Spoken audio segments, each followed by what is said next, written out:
Hey, hello and welcome to this video. I got a comment on my previous video, which is could you show how you choose the width and height of walls, doors, whatever, stairs, and how I developed that for the blockout that I'm still doing. So I've not done tons of work. It's getting a little bit more detailed up here. There's a lot of stuff, like it looks like there's a lot more going on than there is.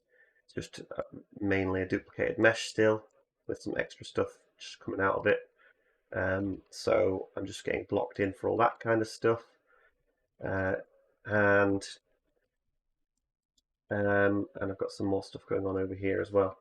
But when it comes to deciding how tall some of this is, I mean, I'm looking at the concept a lot uh, when I'm working on this, and so I can push some of the heights of these things to be slightly different. Uh, but generally, we're looking at the human mannequin, which we're going to say is 2 meters tall. I think they're smaller than 2 meters, so we can see here approx size 180 centimeters. On the height, so that's like average human, average sort of tall human height. But we can kind of assume that that the that everything that we're building is going to be fit for 2 meters. So when we look at a character and they want to go through a door, a 2 meter door is probably pretty good, unless you're building for a game and you need different sized doors for the camera and such. But a 2 meter door would be a realistic size of a door because roof heights and building heights are usually 2 to 3 meters tall. So you want to fit that 2 meter door in there and then have extra room for the roof. And then we know all those sort of measurements, they can be Googled. And so because I've been making a lot of things in the last few years, I'm kind of used to just making things generally 3 meters tall for buildings. 3 meters, this is just over 3 meters in this walkway here. This extra tall section that we're in this actual, all this interior space is a really high roof. Do about 2 floors, 2 and a bit floors of no room. And then we'll have, shop fronts and so on that come up to about, the windows could come up to a max of 3 meters. The overall like signage and stuff to 4 meters, because the second floor here is going to be roughly starting at 3 meters, and so that's the general layout there. So when we start looking at that and how it's blocked out, that's generally what's going on. And yeah, so when it comes to steps, it was the BSP as mentioned in the previous video. So when we go to place actors and we go to geometry, we can actually just place stairs, and that's already a BSP that's laid out to be stairs that are a realistic scale. They look pretty big, but and it's going to change when we change some of our settings here to try and get it to fit a certain scale that we want. I didn't change it very much, so we can sort of adjust some things like that, bring it down a little bit, and we know roughly they're around the right sort of step height. So it's good having a tool like that available to then work from in 3D rather than me duplicating and arraying it in Blender or something like that. So I like that one.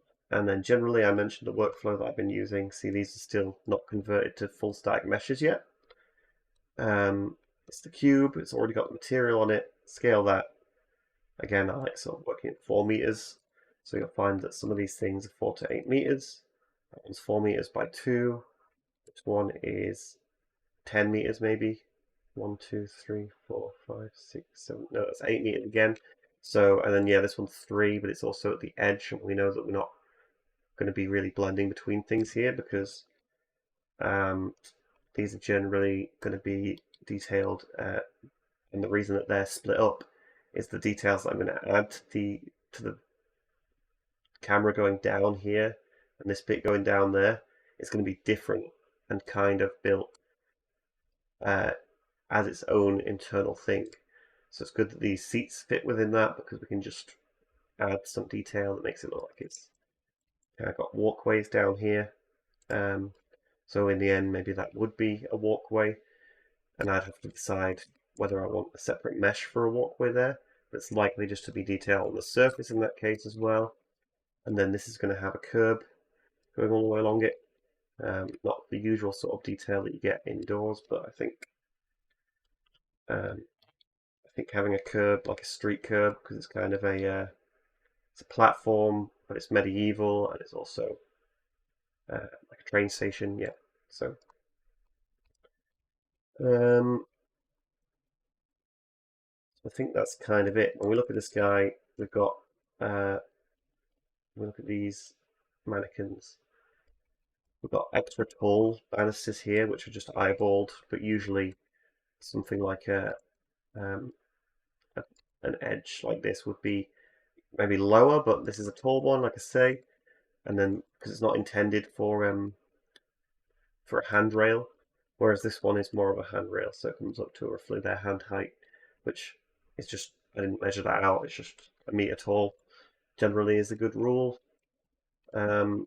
I see that there's a meter tall, and this can be helpful when modeling it all. Um, and yeah, uh, that's kind of how that went. Uh, this wasn't measured. This is just what felt right. It's not really a floor height. It's more of a this is this is just how I'm doing it. So because it's not a play, it's not where we're going to be going. And you can always just drop in with the play and then have a look at these things.